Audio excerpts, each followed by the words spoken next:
मार्कंडेय आर्षि का अमृतत्व भारतीय पौराणिक चेतना में एक ऐसी कथा है जो केवल जीवन और मृत्यु की सीमाओं को चुनौती नहीं देती, बल्कि भक्ति, तप, करुणा और समय की अनंत धारा के रहस्यों को भी खोलती है।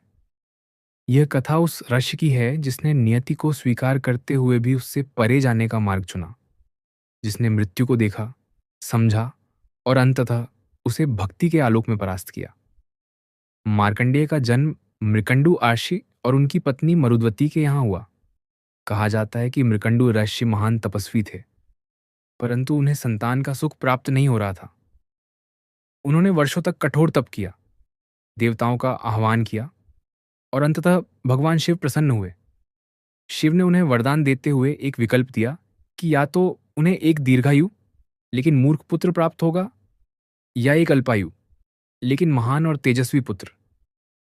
मृकंडु और मरुद्वती ने बिना संकोच दूसरे विकल्प को चुना, क्योंकि उनके लिए गुण और तेज आयु से अधिक मूल्यवान थे। इस प्रकार मार्कंडेय का जन्म हुआ, एक ऐसा बालक जो जन्म से ही विलक्षण था। बाल्यावस्था से ही मार्कंडेय में अद्भुत गंभीरता और करुणा दिखाई देती थी। वे खेल कूद में कम, ध्यान और अध्ययन में अधिक रुचि लेते थे।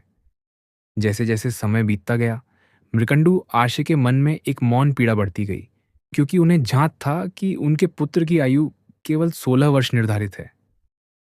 माता पिता का हृदय इस सत्य को स्वीकार नहीं कर पा रहा था, परंतु आर्षि होने के नाते वे जानते थे कि नियति के नियम कठोर होते हैं। जब मार्कंडेय ने अपने माता पिता के चेहरे पर छिपी उदासी को देखा, तो उन्होंने कारण पूछा। बहुत आग्रह के बाद मृकंडु आर्षि ने सत्य बताया। इस सत्य को सुनकर मार्कंडेय विचलित नहीं हुए, बल्कि उनके भीतर एक अद्भुत शांति उतर आई। उन्होंने कहा कि यदि जीवन 16 वर्ष का है, तो भी हर क्षण को ईश्वर की भक्ति में समर्पित किया जाएगा। इसके बाद मार्कंडेय ने भगवान शिव की आराधना को अपने जीवन का केंद्र बना लिया। वे दिन रात शिवलिंग के समक्ष ध्यान में लीन रहते, मंत्रों का जप करते और अपने प्राणों को शिव तत्व में विलीन करने का प्रयास करते। उनके तप की तीव्रता ऐसी थी कि वन, पर्वत और नदियां साक्षी बन गईं। समय अपनी गति से चलता रहा और वह दिन भी निकट आ गया जब मार्कंडेय की 16वीं वर्षगांठ थी। उस दिन उनके माता पिता का हृदय भय और शोक से भर गया, परंतु मार्कंडेय शांत थे। वे जानते थे कि मृत्यु से भयभीत होना अज्ञान है और भक्ति में समर्पण ही मुक्ति का मार्ग है।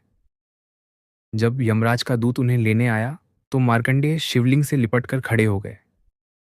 उन्होंने शिव का नाम लिया और अपने प्राणों को पूर्णतः समर्पित कर दिया। यमराज ने अपना पाश फेंका, परंतु वह पाश शिवलिंग के चारों ओर लिपट गया। इस अपमान और नियमों के उल्लंघन से क्रोधित होकर भगवान शिव स्वयं प्रकट हुए। उनके नेत्रों में क्रोध था, परंतु हृदय में करुणा। शिव ने यमराज को रोका और कहा कि जो भक्त पूर्ण समर्पण के साथ उनकी शरण में आता है, उसे मृत्यु स्पर्श नहीं कर सकती।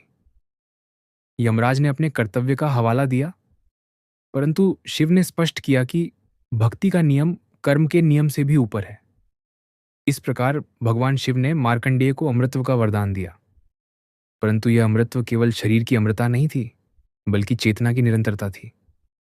मार्कंडेय समय के साथ बहते रहे, युग बदलते रहे, सभ्यताएं आईं और गईं, परंतु मार्कंडेय आर्षि साक्षी बने रहे। कहा जाता है कि उन्होंने सतयुग, त्रेता, द्वापर और कलयुग को देखा। उन्होंने महाप्रलय को देखा, जब सारा ब्रह्मांड जल में विलीन हो गया और केवल नारायण की नाभि से उत्पन्न कमल पर ब्रह्मा स्थित थे। उस समय भी मार्कंडेय जीवित थे और उन्होंने उस दृश्य को अपने नेत्रों से देखा। मार्कंडेय की चेतना इतनी विस्तृत थी कि वे केवल एक युग के नहीं रहे। उन्होंने राजाओं को उभरते और गिरते देखा, धर्म को बदलते स्वरूप में देखा और मनुष्य के भीतर की कमजोरियों और संभावनाओं दोनों को समझा। कहा जाता है कि मार्कंडेय पुराण में उन्होंने अपने अनुभवों को शब्द दिए, ताकि आने वाली पीढ़ियां केवल कथाओं के माध्यम से नहीं, बल्कि अनुभूति के माध्यम से सत्य को जान सके।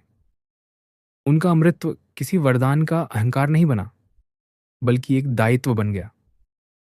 वे जानते थे कि जब तक वे जीवित हैं, तब तक उन्हें ज्ञान और करुणा का दीपक जलाए रखना है। अमृतत्व का अर्थ यहाँ अनंत जीवन नहीं, बल्कि अनंत सीख है। मार्कंडेय ने देखा कि समय एक नदी की तरह है जिसमें सब कुछ बह जाता है, परंतु जो चेतना समय से परे हो जाती है वही शाश्वत होती है। उन्होंने तप, भक्ति और ज्ञान के माध्यम से इस सत्य को जिया। उनके लिए अमृतत्व कोई व्यक्तिगत उपलब्धि नहीं थी, बल्कि ईश्वर की इच्छा का विस्तार था। वे स्वयं को साधन मानते थे, साध्य नहीं। कहा जाता है कि आज भी हिमालय के किसी गुप्त स्थान पर मार्कंडेय आर्षि तपस्या में लीन है। यह विश्वास केवल रहस्य नहीं, बल्कि उस संभावना का प्रतीक है कि मनुष्य अपनी सीमाओं को पार कर सकता है।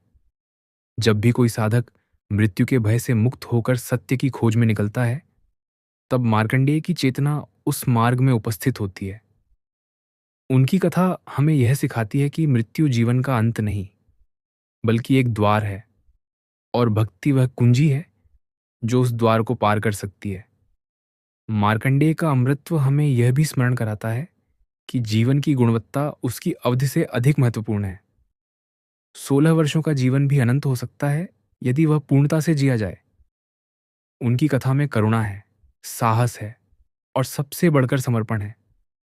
जब मनुष्य अपने अहंकार को त्याग कर ईश्वर के चरणों में स्वयं को अर्पित कर देता है, तब वही क्षण अमृतत्व का आरंभ बन जाता है। समय बीतता रहेगा, युग बदलते रहेंगे, परंतु मार्कंडेय आर्षि की कथा हर उस हृदय में जीवित रहेगी जो मृत्यु से नहीं, अज्ञान से डरता है। ये कथा हमें आमंत्रण देती है कि हम भी अपने भीतर के भय को देखें, उसे समझें और भक्ति, ज्ञान और प्रेम के प्रकाश में उसे विलीन कर दें। यही मार्कंडेय का अमृतत्व है, यही उसकी शाश्वतता है।